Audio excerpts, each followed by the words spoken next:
the Grateful Foxes. One fine spring day, two friends went out to a moor to gather fern, attended by a boy with a bottle of wine and a box of provisions. As they were straying about, they saw at the foot of a hill two foxes that had brought out their cub to play, and whilst they looked on, struck by the strangeness of the sight, three children came up from a neighbouring village with baskets in their hands on the same errand as themselves.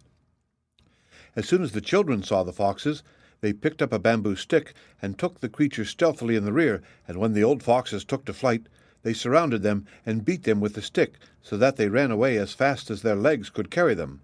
But two of the boys held down the cub, and seizing it by the scruff of the neck, went off in high glee. The two friends were looking on all the while, and one of them, raising his voice, shouted out, "Hallo, you boys, what are you doing with that fox?" The eldest of the boys replied, "We're going to take him home and sell him to a young man in our village. He'll buy him, and then he'll boil him in a pot and eat him." "Well," replied the other, after considering the matter attentively, "I suppose it's all the same to you whom you sell him to. You'd better let me have him." "Oh, but the young man from our village promised us a good sum if we could find a fox, and got us to come out to the hills and catch one, and so we can't sell him to you at any price." "Well, I suppose it cannot be helped then, but how much would the young man give you for the cub?" "Oh, he'll give us 300 cash at least." "Then I'll give you half a boo, and you'll gain 500 cash by the transaction." "Oh, we'll sell him for that, sir. How shall we hand him over to you?" "Just tie him up here," said the other, and so he made fast the cub round the neck with the string of the napkin in which the luncheon box was wrapped, and gave half a boo to the three boys, who ran away delighted. The man's friend upon this said to him, "Well, certainly you have got queer tastes. What on earth are you going to keep the fox for?" "How very unkind of you to speak of my tastes like that.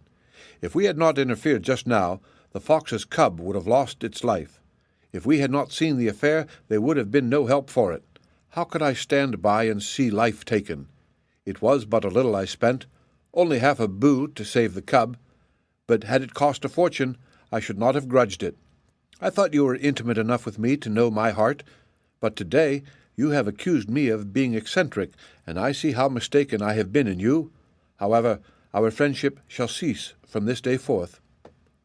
And when he had said this with a great deal of firmness, the other, retiring backward and bowing with his hands on his knees, replied, Indeed, I am filled with admiration at the goodness of your heart. When I hear you speak thus, I feel more than ever how great is the love I bear you. I thought that you might wish to use the cub as a sort of decoy to lead the old ones to you, that you might pray them to bring prosperity and virtue to your house. When I called you eccentric just now, I was but trying your heart because I had some suspicions of you, and now I am truly ashamed of myself." And as he spoke, still bowing, the other replied, "Really? Was that indeed your thought? Then I pray you to forgive me for my violent language."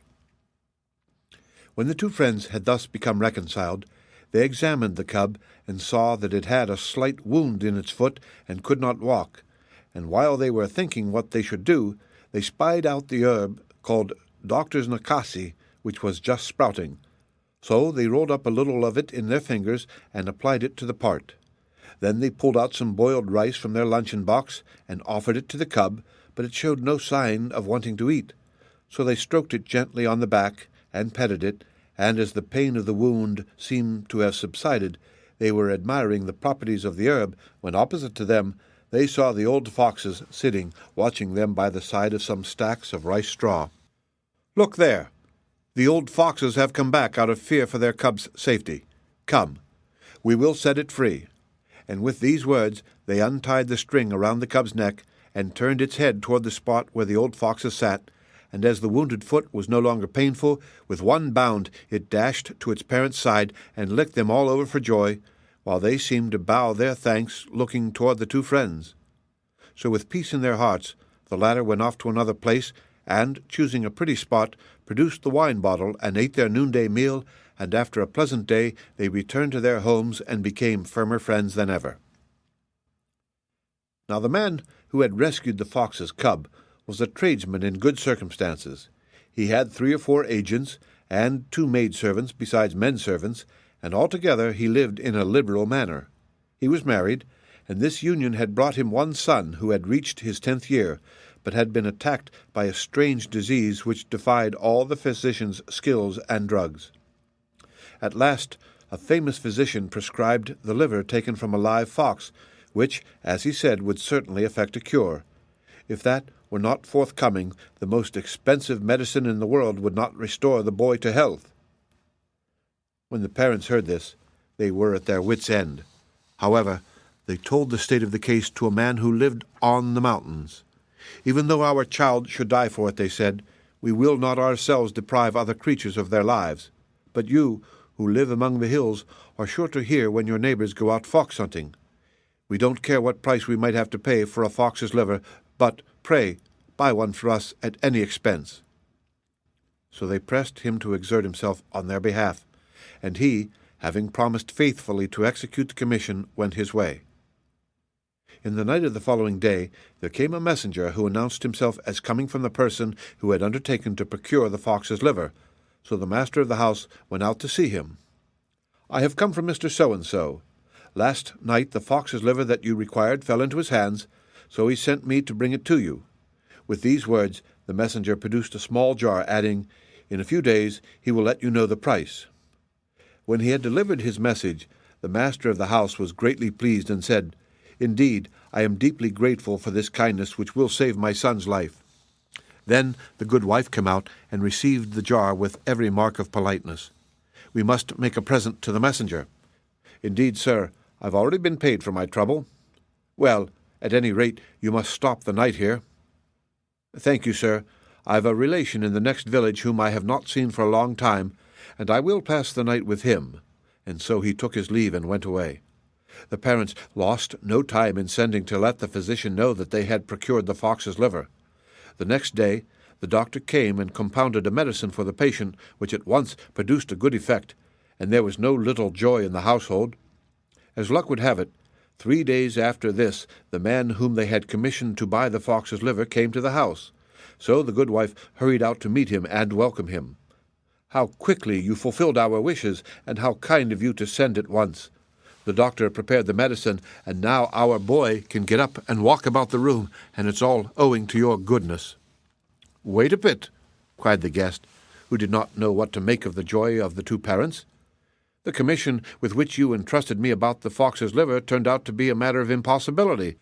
I came today to make my excuses, and now I really can't understand what you are so grateful to me for. We are thanking you, sir, replied the master of the house, bowing with his hands on the ground, for the fox's liver which we asked you to procure for us. I really am perfectly unaware of having sent you a fox's liver. There must be some mistake here. Pray, inquire carefully into the matter. Well, this is very strange. 4 nights ago, a man of some 35 or 36 years of age came with a verbal message from you to the effect that you had sent him with a fox's liver, which you had just procured, and said that he would come and tell us the price another day. When we asked him to spend the night here, he answered that he would lodge with a relation in the next village, and went away. The visitor was more and more lost in amazement, and, leaning his head on one side in deep thought, confessed that he could make nothing of it.